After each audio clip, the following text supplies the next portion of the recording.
821 here, Big 550. KTRS every Tuesday and Thursday. We check in with Tony Messenger, and you read him, stltoday.com. Good morning, Tony Messenger. Good morning, McGraw. Good morning, Kelly. How is everybody doing? Hi, Tony. You wrote a column. We're going to talk about it. And just in terms of full disclosure, I have a feeling Travis Brown's name and Pelopidas is going to come up. In terms of full disclosure, we rent space from that company that you were talking about, just so everyone knows. We disclose all before we talk. So I wanted to touch on it. Explain. That's great. In talk radio, you would do that? That's so interesting. Well, I'll be the last one to have any ethics and standards, but it is what it is. All right, so Tony, explain to people, because it's sort of you go a long way here trying to connect what's going on with the airport privatization with Travis Brown. The primary purpose of the column is to shed light on the person that the city has chosen to lead this process by which its most important and expensive asset might be privatized.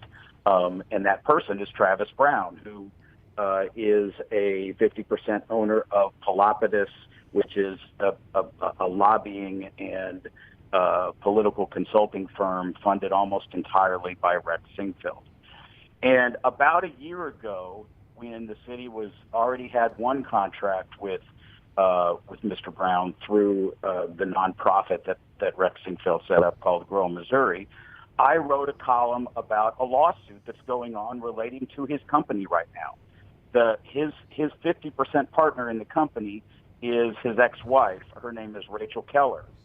And she is suing him and saying that he's looting the company.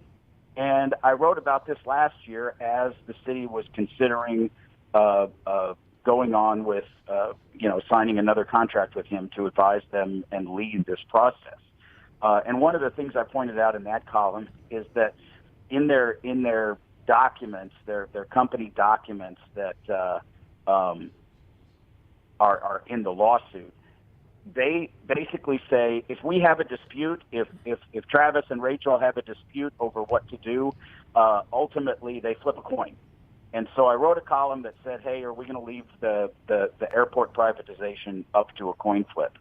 Well, what I didn't know after I wrote that column until recently when I went back and checked the lawsuit and all of the documents in court is that 2 days after I wrote that column, Travis Brown sent an email to Rachel Keller and cut off her credit cards.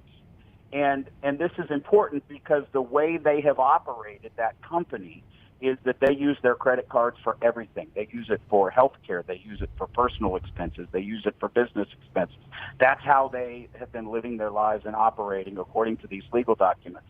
And because I wrote about that lawsuit, Travis Brown got angry and tried to cut off his partner's credit cards according to documents that she's filed in the lawsuit. So I wrote about that this week just to, again, continually shed light on these are the people that are running a very secretive process to potentially sell off the city's biggest asset. Well, but hold on a second. What do you mean by a secretive?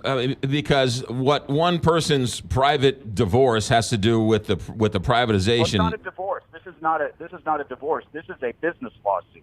She is still a 50% partner in this company. Okay, so what? So this is the guy.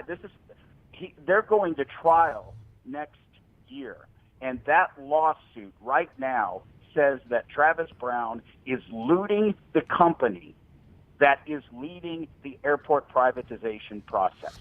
That's what that lawsuit says, and that lawsuit goes to trial in April. Okay, but it's okay. It's a business lawsuit, but it's a business lawsuit. Sounds like it's pretty convoluted, messed up with the divorce. I don't know how sticky or how angry this divorce got or whatever else. So it's I have no idea. Right, but it's sort of intertwined between a more traditional business lawsuit. But again, what's the connection between this divorce business lawsuit and the airport privatization conversation?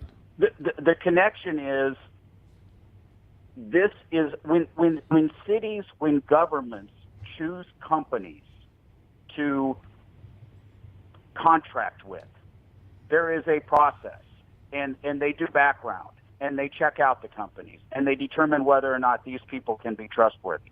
We have chosen somebody who's being accused by his business partner of looting corporate assets to run the most important process in possibly the city's history, if definitely in the last few decades. And not only that, as I pointed out in column after column, this is somebody who doesn't have particular airport expertise, airport privatization expertise. He's a lobbyist who works for one guy, the guy who's paying all the bills on this. And so this is what the city's done. And I think it's important for voters and taxpayers to know this is the decision that Mayor Lyda Cruzan has made. This is the decision that Board of Alderman President Louis Reed have made. They have chosen this person, and this is the kind of thing that a company would normally do in a background check before they choose a company to trust their major asset with. Maybe they knew all about this and they believe Travis. I don't know. But this is what the legal documents say, and I think it's important for taxpayers and voters to know this before this process continues to go down the road. Now, Travis Brown isn't he's just running the bid, if you will. He's going to be hiring experts and other people to sort of investigate or sort of come up with the ultimate report. It isn't just Travis Brown sitting down by himself writing this report. No, it's Travis Brown and about 18 other consultants that Rex Singfeld is paying. And it's a process that is being done, much of it outside the public eye. I mean, I continually am filing sunshine law requests to get documents between the city and the consultants to figure out how much money is being spent on this process. And it's a difficult process. It's a difficult process for citizens to follow. And that's why all of this stuff is important. It involves millions and millions and millions of dollars. And right during the process of this, the guy who's primarily in charge of running the operation is facing a lawsuit in which his partner's accusing him of looting corporate assets. I think that's pretty interesting factoid. When is the report due back? When are they going to be finished with that? Do we have any idea?